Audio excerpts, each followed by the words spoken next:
మన తెలుగు వారి ఉగాది వచ్చేసింది. Welcome to brain food series day 2. Ugadi పచ్చడిలో మరి 6 రుచులు ఎందుకుంటాయో తెలుసా? ఇది జస్ట్ కల్చర్ మాత్రమే కాదు, మన బాడీ అండ్ బ్రెయిన్ బ్యాలెన్స్ కోసం. ఉగాది పచ్చడిలో 6 రుచులు ఉంటాయి: తీపి, పులుపు, చేదు, కారం, ఉప్పు, అలాగే వగరు. మన పెద్దలు చెప్తారు, లైఫ్ లో అన్ని రుచులు అంటే అన్ని ఎమోషన్స్ యాక్సెప్ట్ చేయాలి అని. కానీ దీని వెనక ఒక సైన్స్ కూడా ఉంది. మన టంగ్, మన కడుపు లోపల ఉండే జీర్ణ వ్యవస్థ, దీన్నే గట్ అంటారు. బ్రెయిన్, ఈ మూడింటి మధ్య డైరెక్ట్ కనెక్షన్ ఉంటుంది. దీన్ని న్యూరో సైన్స్ లో గట్ బ్రెయిన్ యాక్సిస్ అంటారు. డిఫరెంట్ టేస్ట్స్ తీసుకున్నప్పుడు మన జీర్ణ వ్యవస్థలో ఉన్న గుడ్ బ్యాక్టీరియా యాక్టివేట్ అవుతాయి అండ్ బ్రెయిన్ కి డిఫరెంట్ సిగ్నల్స్ పంపుతాయి. ఇంట్రెస్టింగ్ ఫ్యాక్ట్ ఏంటంటే, మన బాడీలో 90% సెరోటోనిన్, దీనినే హ్యాపీ కెమికల్ అంటారు. ఇది మన గట్ లోనే తయారవుతుంది. సెరోటోనిన్ ఏం చేస్తుందంటే మూడ్ ని కామ్ గా ఉంచుతుంది, అలాగే స్ట్రెస్ తగ్గిస్తుంది, ఫోకస్ మెయింటైన్ చేయడంలో హెల్ప్ చేస్తుంది. అంటే జీర్ణ వ్యవస్థ హెల్దీగా ఉంటేనే పిల్లల మూడ్ కామ్ గా ఉంటుంది, ఫోకస్ కూడా న్యాచురల్లీ ఇంప్రూవ్ అవుతుంది.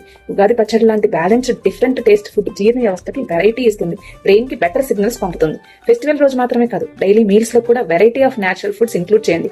నెక్స్ట్ రీల్ లో స్క్రీన్ చూస్తూ తినడం బ్రెయిన్ కి ఎందుకు హార్మ్ఫుల్ అనేది చెప్తాను. అలాగే మీ పిల్లలు ఈ 6 రుచుల ఉగాది పచ్చడి తీసుకున్నారా లేదా అని కామెంట్ చేయండి. ఫాలో చేయండి for more brain based parenting insights. Hari Om.